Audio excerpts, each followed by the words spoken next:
Hi everybody and welcome back. Now we've seen the for loop, which takes a collection of items and executes a block of code once for each item in the collection. While loops run as long or while a certain condition is true. Let's use a while loop to count from 1 to 10.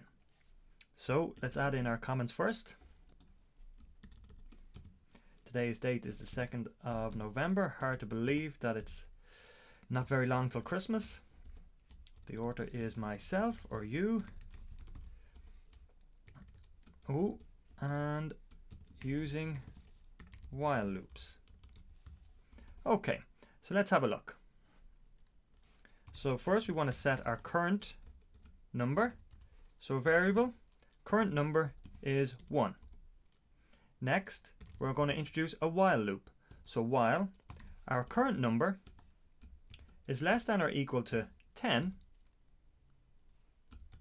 do the following. Print the current number, and each time that happens, add 1. Add 1 to our current number. So it'll increase every time through our while loop. 1, 2, 3, 4, and so on. So let's run this and see what it looks like. Nice. Okay, so that is a very simple introduction into a while loop and a very effective demonstration. We start counting from 1 by setting the value of the current number to 1. The while loop is then set to run as long as the value of current number is less than or equal to 10. The code inside the loop prints the value of the current number and then adds 1. So a nice quick little introduction into while loops there, and we're going to be using them an awful lot in this section. Thanks for listening, and I'll see you in the next lecture.